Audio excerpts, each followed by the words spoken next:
Conscient de la nécessité de préserver la Méditerranée, la Principauté, la France et l'Italie mettent ensemble des actions communes afin de limiter la pollution marine.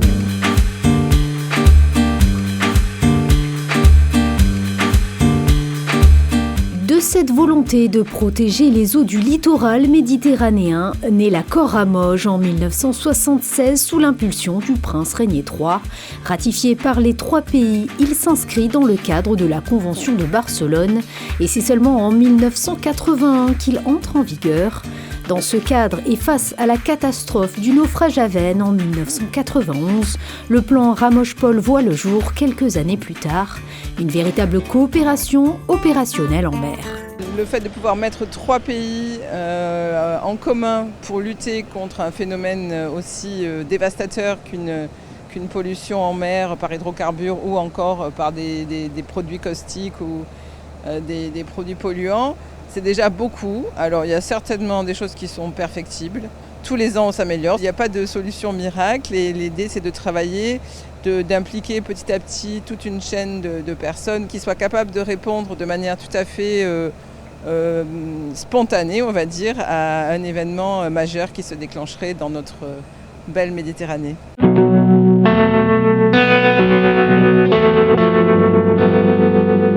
Et chaque année, l'exercice est bien rodé. Une nouvelle simulation a eu lieu au large du port d'Imperia en Italie. Un navire-citerne transportant de la soude caustique lance un Mayday en signalant une explosion à bord, provoquant ainsi une fuite dans la coque côté tribord. L'idée, c'était qu'il y avait un bateau qui était sur site, un navire-citerne sur lequel une explosion avait lieu et duquel se déversait et du fuel et aussi de la soude caustique. Et c'est une première dans un exercice anti-pollution. Après plusieurs observations du site, le plan Ramoge-Pol a été déclenché. Le plan Ramoge-Pol aura permis un déploiement de 18 moyens aériens et maritimes.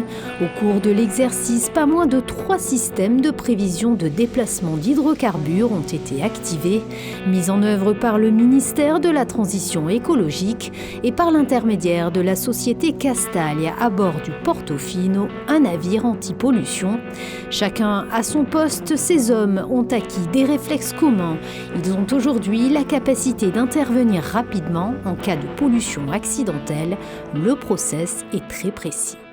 Quindi adesso noi ci adoperiamo per il suo contenimento attraverso le barriere gonfiabili assieme ai nostri amici francesi e si procederà successivamente ad aspirare l'olio del carburante attraverso un separatore che rilascia l'acqua e raccoglie l'olio che sarà inviato nei depositi della nave per poi il successivo smaltimento in costa a terra. Ricominciamo le operazioni di vestizione, quindi che si ricompongano le squadre.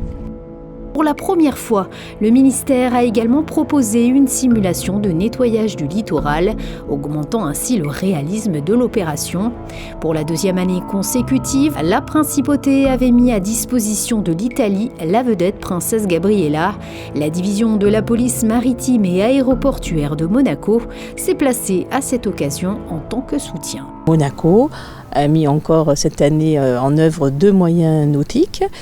Donc le bateau Princesse Gabriella qui a donc permis de déployer l'unité d'intervention des drones, l'UDLA, à son bord et qui a donc la charge, sous l'égide de la Direction de la Sûreté publique et du département de l'Intérieur, de prendre en charge les interventions dans le cadre de Ramoge.